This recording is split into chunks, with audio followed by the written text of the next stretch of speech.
Ukraine की सुरक्षा पर मैक्रो का फ्रांस के राष्ट्रपति का बयान। 26 देशों ने सुरक्षा गारंटी का वादा किया है, यानी कि ये बात सिर्फ ज़ेलेंस्की नहीं बोल रहे बल्कि इस बात को रिपीट किया है मैक्रो ने भी, मैक्रो भी बोल रहे हैं, यानी इस बात को वैलिडेट कर रहे हैं। जंग खत्म होने के बाद सुरक्षा गारंटी मिलेगी।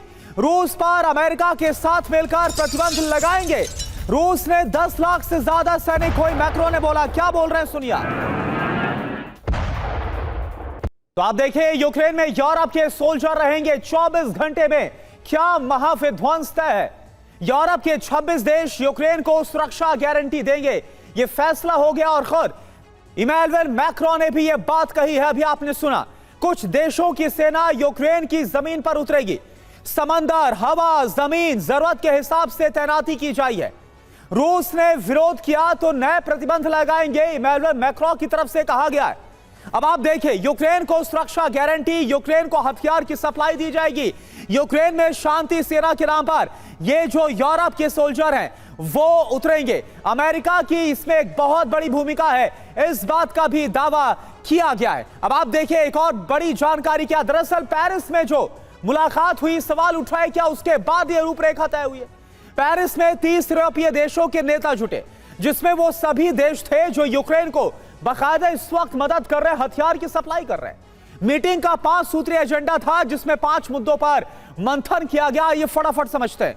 तो आप देखिए, नंबर 1 क्या है, यूक्रेन को सुरक्षा गारंटी प्लान। आप समझिए, रूस से यूक्रेन की रक्षा हो सके, यही वजह है कि यूरोप भी चाहता है कि सुरक्षा गारंटी मिले। नंबर 2, यूक्रेन को हथियारों की सप्लाई। इसका प्लान क्या है, रणनीति क्या है, यूक्रेन लंबे समय तक युद्ध लड़ पाए, सामना कर पाए रूस का, यह इसमें पूरी कोशिश है। नंबर 3, यूक्रेन में शांति सेना को उतारना, और ऐसे में यूरोप की सेना वहां पर उतरेगी। फैसला बाकी है, कुछ देश इस पर अभी सहमत नहीं है, बस ये पेच फंसा हुआ है।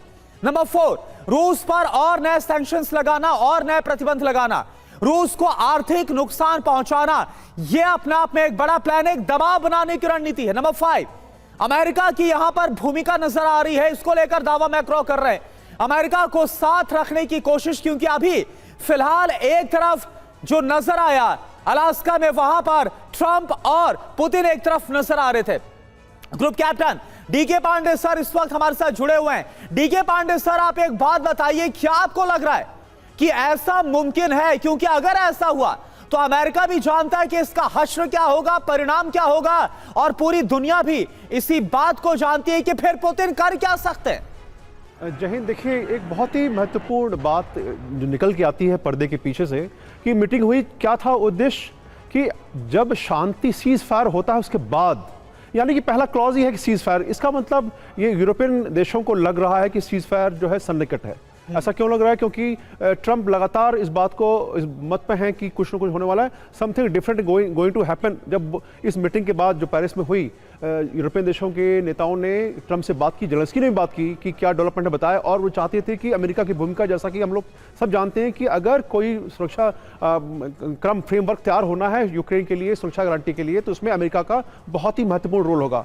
तो लैंड, सी, एयर तीनों माध्यम में सेनाएं रहेंगी यूरोपियन देशों की, लेकिन जो एयर एलिमेंट है उसमें कहा जा रहा है कि अमेरिका जो है वो, उस पर संभावना है कि अमेरिका उसको लुक आफ्टर करे। क्यों? उसका रीज़न ये है कि जो जिस प्रकार के हथियार और जिस प्रकार के वायु शक्ति है रशिया की, वो उसका सामना करने की शक्ति किसी यूरोपियन कंट्री में नहीं है, और अमेरिका ही उसको कर पाएगा। दूसरी बात ये रही कि अब जो शांति के लिए प्रस्ताव था, अगर आपको ध्यान हो, पिछले 24 घंटे में जब ये मीटिंग हो रही थी, तो पुतिन ने यह भी कहा कि ज़ेलेंस्की जो है मॉस्को आए और चाहते हैं कि शांति स्थापित करने के लिए बात करने आए, हम बात करने तैयार हैं। तो ये एक पॉजिटिव स्टेप कहा जाएगा, हालांकि पर्दे के पीछे लड़ाई चाली है। डीके पांडे सर, बाकी बात है एक तरफ, लेकिन सवाल तो ये लगातार बना हुआ है। एक बड़ी खबर का रुख कर रहे हैं कि क्या पुतिन को शांति सेना के नाम पर यूरोप की सेना मंजूर होगी। एक और बड़ी खबर है।